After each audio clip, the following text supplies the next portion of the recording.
The Roughhouse Podcast proudly presents from their masterpiece collection, The History of SGW, the Southern Gentlemen of Wrestling.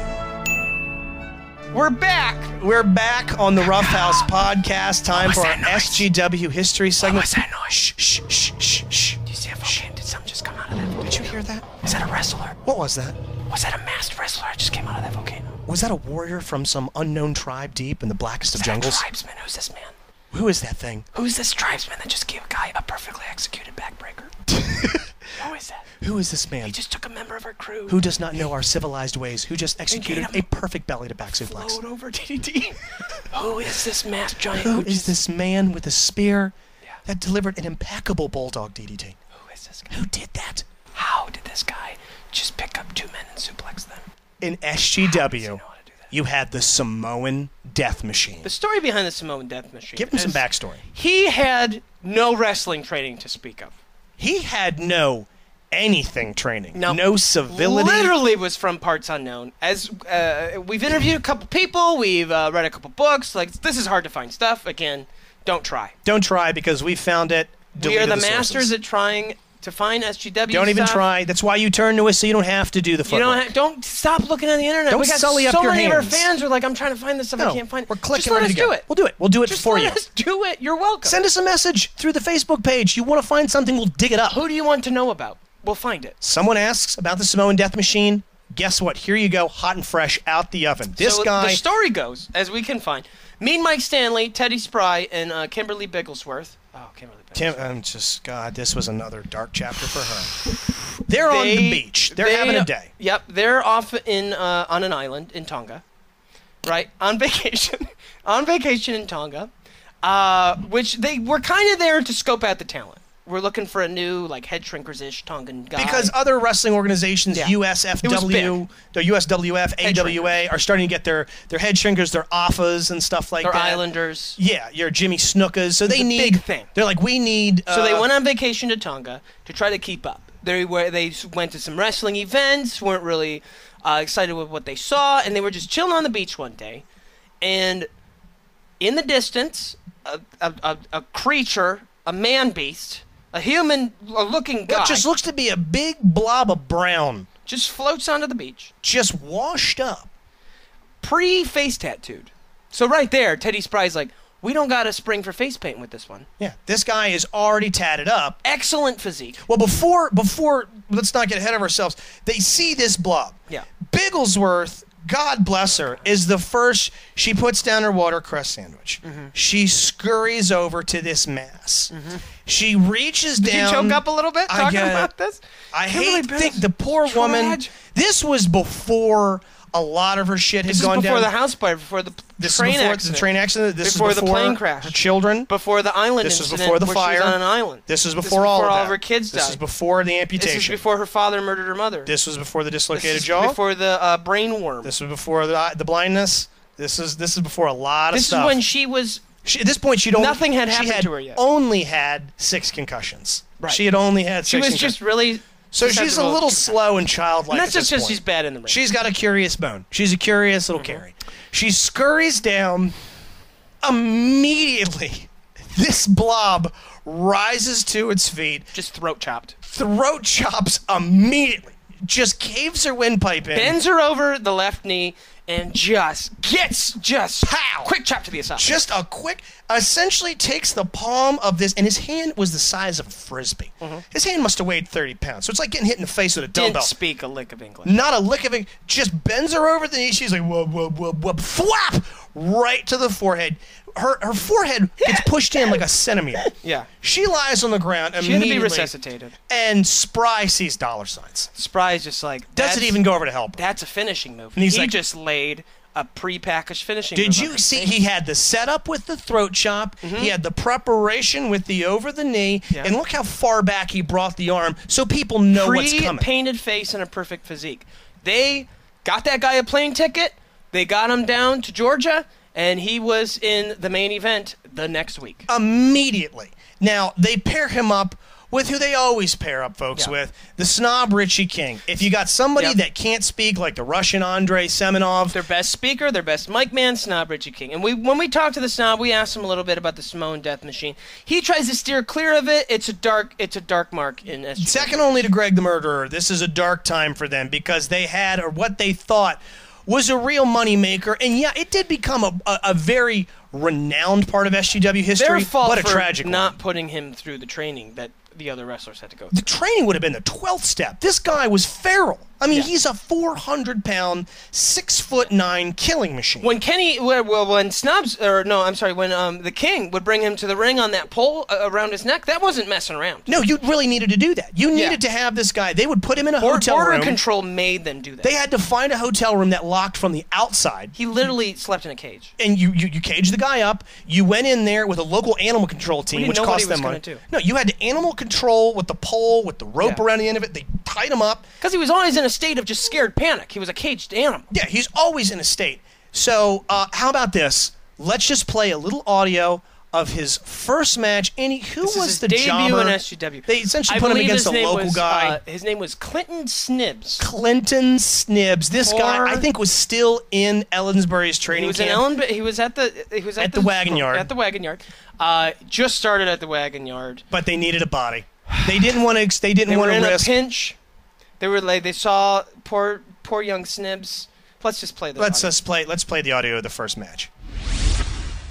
Welcome back to SGW, the Southern Gentlemen of Wrestling, professional wrestling at its finest. I am Teddy Spry, joined as always on my left by Mean Mike Stanley.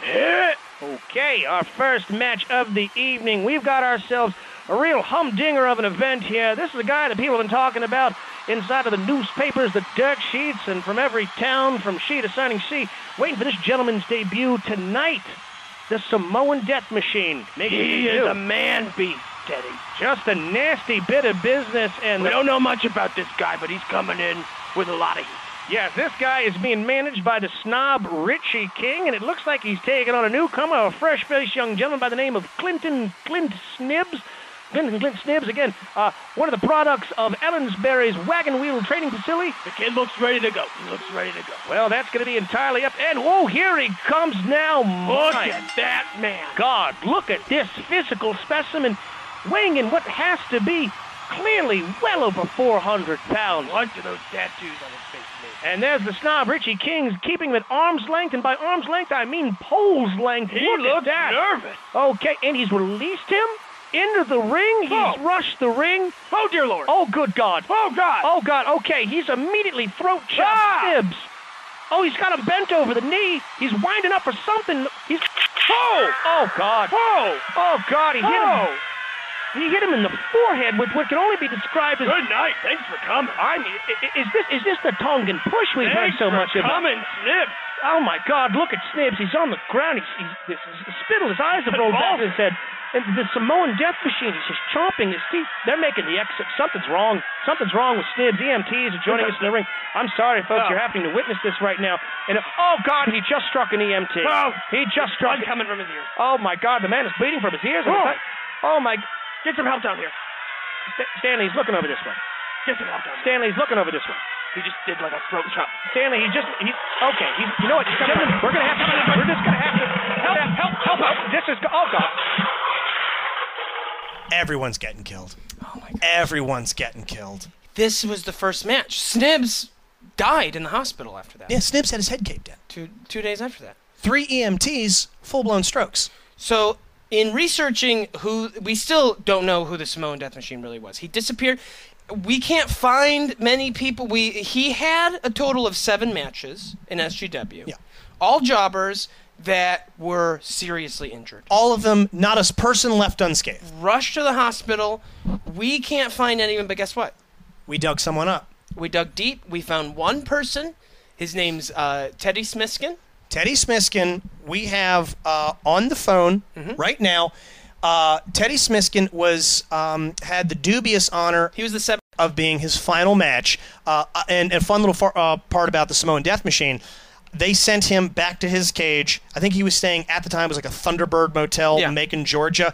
They go to check on him next morning. Cage ripped open, hole in wall, clean through drywall, wood, sheetrock, everything. Haven't Like seen him almost like a cartoonish person-shaped hole in the wall. Never heard from again. Like the Kool-Aid Man. Never heard from again. Never heard from again. We can't find him. No one find him. Frankly, no Don't one even wanted to try. look for him. Guys, again, don't try. Honestly, you hear all those fucking Yeti sightings and like Bigfoot type shit out in the South, Mideast, and stuff like that. Good chance it's Samoan Death Machine. But somehow this guy survived.